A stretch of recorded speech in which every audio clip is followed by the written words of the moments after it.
Welcome, everybody. My name is Luis de la Rosa, and this is USL Connect. Everything that is USL Championship, League One, League Two, women's side of the USL, which we'll get into. And whether you're a diehard fan or you're just getting into the league or you're just getting into soccer, this channel's for you. I created this channel because I feel like the USL is making the right choices to advance the sport of soccer or football, as some people call it, futbol. I feel like USL is making some pretty good choices as far as how the league is going to be ran, and we'll get into that here in just a little bit. So this league, it's been around for a while, and I really like it just because it brought soccer to Oklahoma City. USL does a really good job of finding markets that are not, what it's the word that I want to use, sexy. Smaller markets. That's the word. That's the word we're going to use. Smaller markets bring soccer to those cities, and it really just helps the sport grow to people that normally would not watch soccer or even play it. So it's a great league. It's an exciting league with talented players, passionate fan bases, and rich history. Every episode will have three main segments, being education, game highlights, and opinion and analysis of whether it be a match or just what's going on with the league. The educational segments will be for people that are just now getting into soccer or football due to the World Cup being hosted here in the U.S. and and they might be curious as to what's going on in our world, in the soccer world. So this channel is going to help you, pick a team, maybe go out into your town or city, and there might be a USL team already in your town, and you just don't even know it. So this is a great spot to come here, check it out. I'm gonna try to cover all of the history for all of the teams, and there's a ton of them. So we'll see how that goes. Anyways, this is also for some people that watch a little bit of MLS but don't really know much about the USL, and they just want to expand their knowledge on soccer. And to any foreign individuals, whether it be Europe, Latin America, that don't really know that the USL exists, it's a great league. Quality, obviously, it's not as great as Europe, but what league is. So keep that in mind. But anyways, I'll be breaking down the league structure, its history, and what makes it special. Game highlights. I mean, that's self-explanatory. Game highlights will be for game-winning goals, build-up plays, hard tackles, penalties, just all the cool stuff that people see on ESPN. I'll be going over the goals, key plays, big upsets, things like that. I'm gonna try to watch every single game. Obviously, like I said, there's a ton. There's three divisions, a ton of teams in each one. So I'll do my best to cover as many as I can. I'm an Energy fan. Obviously, our team is not in play right now. They'll be back soon once they build the stadium here in OKC. But I will be watching FC Tulsa. It's only about an hour away from here. So I got to give love to my Okie homies up north. And the last segment will be opinions and analysis. I'll be sharing my thoughts on late matches or the latest matches, players to watch, league trends, really anything that is exciting. I'm going to go into depth, whether it's penalty shootout, how do we get to that penalty shootout, ties, just exciting games, changes to the league, changes to the rules. Now keep in mind, these are my opinions, that I'm not in no shape or form a pro at this. I'm just a fan of the league, and I just want to spread the word about this league. I will be making content in English and Spanish. So English, because we're on the US and a lot of the new fans are English speaking fans, so it'll be easier for me to just talk about the league.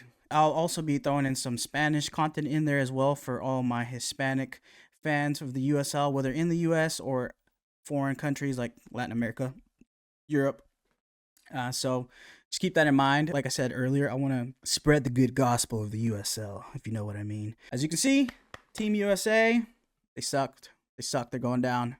And I'll also be wearing my Mexico jersey and Venezuela because my wife's family's from Venezuela. So I have three teams to root for. I will talk a little bit about the men's national team for US, Mexico, and Venezuela. But I won't touch too much on it. Probably just whenever, Nations Leagues is around, World Cup. What's the tournament? The Gold Cup. I blanked out. Anyways, so it's mostly going to be USL content on this channel, but I will touch a little bit more on that stuff. With that being said, let's get into the history of the USL. This episode is going to be mainly USL history. I'm not gonna have any highlights today, any opinions on matches or anything like that. We'll be talking about the recent changes to the USL that are very exciting. So let's get into it.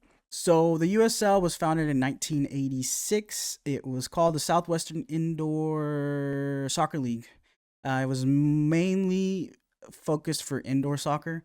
As time went by, they expanded to outdoor league. From 1986 to 1999, there was mergers. Teams fell out, bankrupt.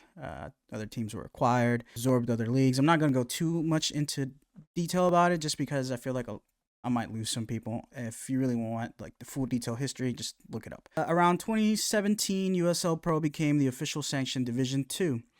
For those that don't watch soccer, around the world there's different divisions in each league: Division 1, 2, and 3. Within those divisions, it could be anywhere from 20 teams, 18 teams, and there's a thing called promotion and relegation. Remember that, it's very important.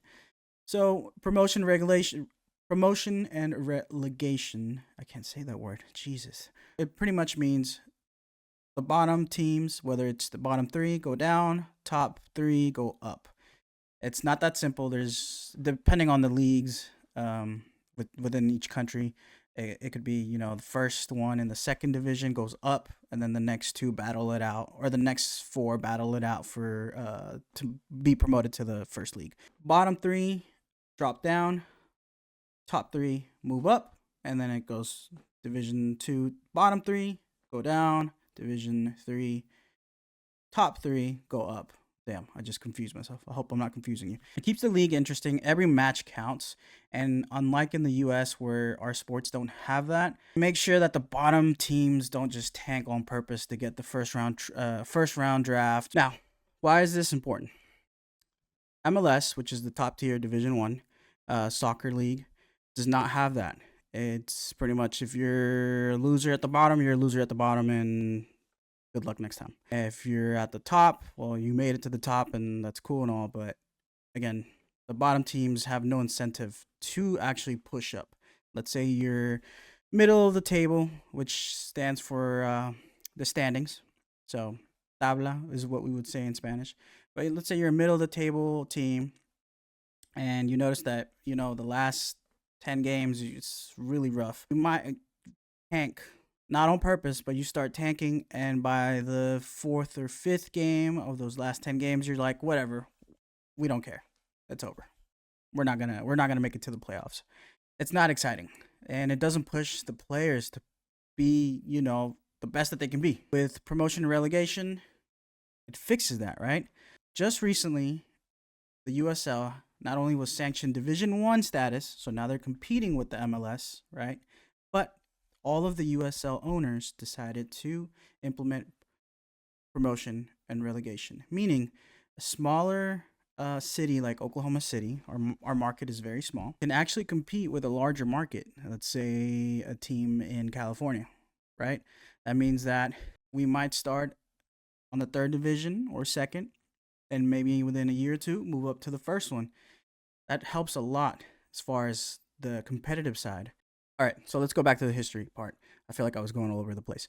So much to talk about in such little time. So USL has a lot of teams that have been around since the 90s. Charleston Batteries once, they've been around since 1993.